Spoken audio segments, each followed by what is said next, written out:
La ville de San Pedro dispose désormais d'un incubateur et une agence Côte d'Ivoire PME, un dispositif pour aider les petites et moyennes entreprises à se remettre de la crise du coronavirus. Un homme originaire de l'État de l'Illinois qui avait apporté des explosifs à des manifestations dans le Minnesota a été inculpé d'incitation à l'émeute par les autorités fédérales américaines qui ont annoncé là leur première mise en accusation depuis le début des manifestations qui secouent le pays. Bonsoir, merci de suivre le 19h sur RTI 2. San Pedro a à son tour un incubateur et une agence Côte d'Ivoire PME. L'inauguration a été faite par le ministre Félix Anoblé qui a annoncé la mise à disposition de 150 milliards de francs CFA. Ce dispositif, qui s'inscrit dans le cadre de la promotion des petites et moyennes entreprises, va permettre à ce secteur de se remettre après la crise sanitaire liée à la pandémie de coronavirus. Sam Konon. Soré Aboulaye a monté il y a de cela quelques années une petite entreprise de réparation des voitures dans le quartier cité de San Pedro. Depuis l'avènement de la crise sanitaire du coronavirus, ses activités tournent au ralenti. Avant, on pouvait recevoir au moins 10 véhicules, 15 véhicules. Mais maintenant, vraiment, il n'y a pas d'entrée. Parce qu'avec la maladie, là, on ne reçoit pas de clients. Quoi. Donc, ça fait qu'on ne peut pas s'occuper des employés qui sont avec nous parce que ça ne marche plus. Ce garagiste n'est pas le seul touché par cette crise sanitaire. Plusieurs secteurs d'activité des petites et moyennes entreprises sont concernés. Par exemple, Grand Bouté Suleiman, qui vient de monter une très petite et moyenne entreprise dans la couture, éprouve également des difficultés. À l'image du monde entier, il faut dire que la crise a apporté un coup à tout ce qui est entrepreneuriat. Voilà, à notre niveau, la clientèle se fait de plus en plus rare. Ces entrepreneurs, comme bon nombre d'entrepreneurs, pourront trouver leur salut dans le plan de riposte contre le coronavirus annoncé par le gouvernement en faveur des opérateurs économiques. L'agence Côte d'Ivoire PME est déjà à l'œuvre pour l'opérationnalisation de ce plan. Un incubateur et une agence Côte d'Ivoire PME sont désormais ouverts dans la deuxième ville économique du pays. Selon le ministre Félix Anoblé, qui présidait cette double cérémonie d'inauguration, le programme prévoit à terme la mise en place d'incubateurs dans toutes les régions du pays. Après celui d'Abidjan, qui est opérationnel depuis bientôt 2 ans, nous inaugurons aujourd'hui celui de San Pedro et très bientôt ceux de Korogo, Bouaké et Odiéné. La création de l'agence Côte d'Ivoire PME, dont nous ouvrons officiellement le bureau opérationnel ce jour, obéit à la même dynamique. Population de San Pedro, nous vous invitons à vous inscrire sur la plateforme des PME afin de pouvoir bénéficier d'un prêt.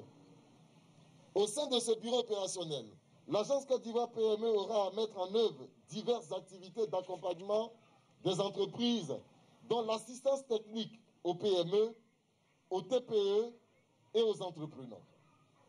Pour l'accès du fonds de soutien aux PME mis en place par le gouvernement dans le cadre de la lutte contre les effets de la Covid-19.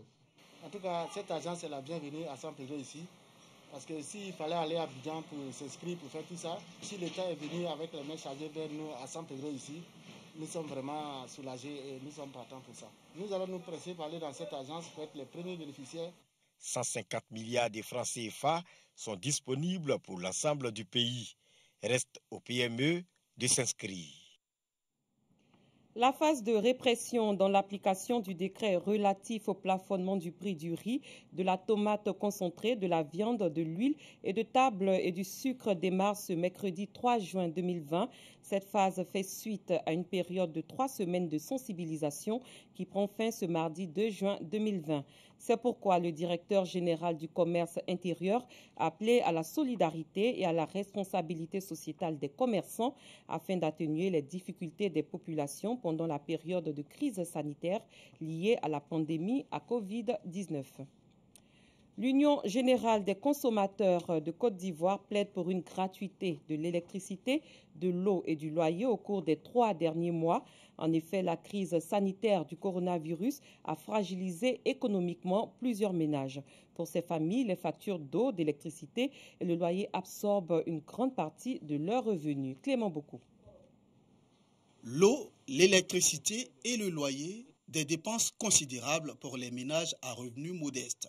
Avec la crise sanitaire du coronavirus, les revenus de ces populations à faible revenu se sont amenuisés. Pour les aider à tenir le coup, l'État avait appelé à la solidarité nationale et lancé un programme d'urgence pour sauver les PME et le secteur informel. L'Union générale des consommateurs de Côte d'Ivoire, UGC-CI, salue les efforts du gouvernement et plaide pour une gratuité de l'eau, de l'électricité et des loyers pour les mois de mars, avril et mai dernier. Je demande à Monsieur le Premier ministre, au Président de la République, de faire un pas de plus. Ils en ont fait. Des mesures ont été prises. Mais il faut aller jusqu'au bout. Aider la population. Prendre ces 3 éléments en compte pour aider. Dans le cadre de la recherche du bien-être des consommateurs, l'UGC-CI entend initier une tournée de sensibilisation à travers le pays dans les jours à venir. Le ministre de la Communication et des Médias, Sidi Touré, a fait un don de 2 millions de francs CFA aux associations des restauratrices des départements de Béoumi et de Sakassou dans le cadre des actions de riposte contre la Covid-19. Pour le donateur, il s'agit d'encourager ces tenanciers de restaurants dans la relance de leurs activités. Kwadio Kwame. Le ralentissement des activités dans le secteur de la restauration a été une des conséquences de la Covid-19. À l'intérieur du pays, notamment à Béoumi et Sakassou, pour les restauratrices, l'heure était au désespoir avant la levée des restrictions. Les clients ne sont pas habitués à prendre les repas et puis les emporter. Ils nous posaient la question de savoir, mais vous nous donnez les repas, on va aller s'asseoir où pour manger? Et quand ils s'asseyent aussi, le commissariat est à nos trousses. Donc on ne pouvait pas le faire. On était à la maison pendant tout ce temps, bon, c'est difficile. En plus, moi je suis diabétique. Donc je n'arrivais pas à payer mes médicaments. Joie indicible donc des restauratrices à l'issue de la rencontre avec le ministre de la Communication et des Médias, cadre de la région de Gbeke. Les restauratrices viennent ainsi de bénéficier de la part du ministre Sidi Touré d'1 million de francs CFA par association des restauratrices des départements de Béoumi et Sakassou. Que Dieu bénisse le gouvernement et tous ceux qui ont vraiment pensé à nous, parce que tout était centré au niveau d'Abidjan. Pour le donateur, il s'agit d'encourager ces tenancières des restaurants dans la relance de leur activité. D'autant plus que les mesures de restriction étaient pour la plupart levées. Nous avons contribué à accentuer ce message de sensibilisation. Donc je pense que ce message a été bien reçu. Nous avons aussi apporté notre solidarité aux femmes tenancières de maquis qui ont été fortement impactées par les différentes mesures de restriction. La rencontre du ministre de la Communication et des Médias avec les restauratrices a été suivie d'une séance de rappel des mesures barrières contre la maladie à coronavirus. La famille éducative et les populations du Béré ont reçu des kits sanitaires. C'est un don du sénateur Bamba Mamadou qui estime que la région du Béré doit constituer une barrière infranchissable à la pandémie du coronavirus. Kwadio Kwame. À la faveur de la réouverture de l'école à l'intérieur du pays, le sénateur Bamba Mamadou vole au secours de l'école afin de soutenir la lutte contre la Covid-19 dans la région du Béré. Joignant l'utile à l'agréable, le sénateur a offert 300 seaux à robinet, 25 cartons de gel hydroalcoolique, des serviettes à usage unique, 3500 cache-nez à la population et à la direction régionale de l'éducation nationale, de l'enseignement technique et de la formation professionnelle de Mankono. Témoin du geste social et humanitaire, le corps préfectoral de la région du Béré. Le représentant du donateur, Karamoko Mamadou, a indiqué que la solidarité doit être démise en ces moments difficiles face à l'ennemi redoutable.